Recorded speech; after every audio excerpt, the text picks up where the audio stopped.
Здравствуйте, смотрите в сегодняшнем выпуске. Посол Туркменистана посетил выставку отражений в Москве. В Ашхабаде состоялась встреча с представителем МИД Китая по делам Афганистана. Туркменский фильм «Дарахт» вошел в конкурсную программу кинофестиваля «Евразия» и другие новости. Второй туркмено-узбекский межрегиональный форум прошел в городе Туркменабад на высоком уровне. В форуме приняли участие руководители торговых, финансовых структур, администраций регионов и представителей частного сектора двух стран. Как отмечали выступавшие с туркменской стороны, организация подобных мероприятий, уже ставших традиционными, свидетельствует о незыблемости уз дружбы между двумя странами и народами. Посол Туркменистана в России Сенай Догдыев посетил Центр восточной литературы Российской государственной библиотеки, где проходит художественная и книжная выставка «Отражение». Выставка приурочена к 300-летию выдающегося поэта, мыслителя и классика туркменской литературы Махтумкули Фраги. В конкурсе участвовали как профессиональные художники, так и любители. В МИД Туркменистана состоялась встреча заместителя министра иностранных дел Сердара Мухаммед-Дурдыева с членами делегации во главе со специальным посланником МИД КНР по делам Афганистана Юэ Сяоюном. Стороны обменялись мнениями о ходе подготовки к пятой встрече министров иностранных дел соседних с Афганистаном государств, которая пройдет в Туркменистане. Художественный фильм «Дарахт» туркменского режиссера Сахы-Салыха Байрамова вошел в конкурсную программу 17-го международного кинофестиваля «Евразия» в Алматы.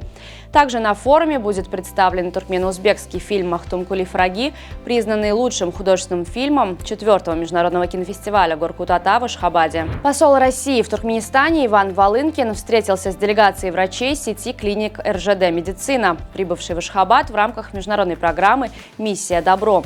Эта программа направлена на оказание помощи и содействия людям и организациям по всему миру с привлечением специалистов из России в формате волонтерских миссий.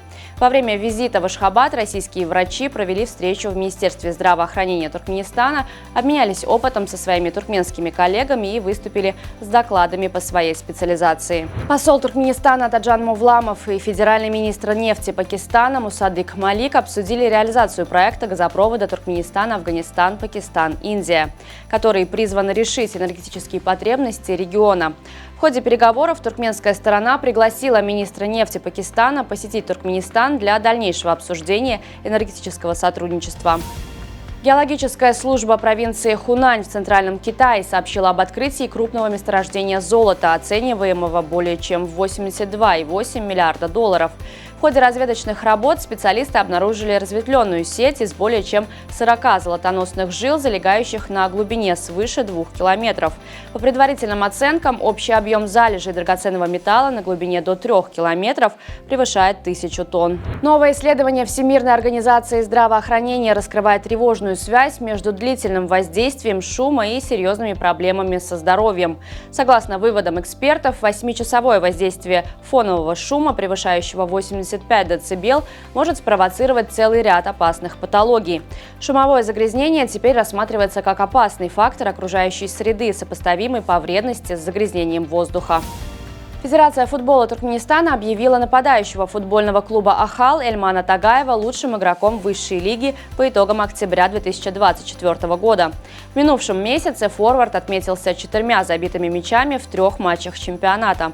Тагаев оформил дубль в игре против Алты-Насыра, а также поразил ворота Ашхабада и Капитдага. Результативные действия 26-летнего нападающего помогли «Ахалу» укрепить позиции на 2-м месте в турнирной таблице. С побед над командами китайского Макао и Монголии с одинаковым счетом 2-1 туркменские теннисисты стартовали в зональном турнире Кубка Дэвиса, который проходит в Бахрейне. Следующим соперником туркменских теннисистов будет команда Филиппин, которая в первых 2 матчах с одинаковым счетом 3-0 выиграла у сборных Монголии и китайского Макао. На сегодня это все. Желаю вам хорошего завершения дня. Увидимся завтра. И не забывайте, что Туркменпортал – ваш самый надежный источник новостей.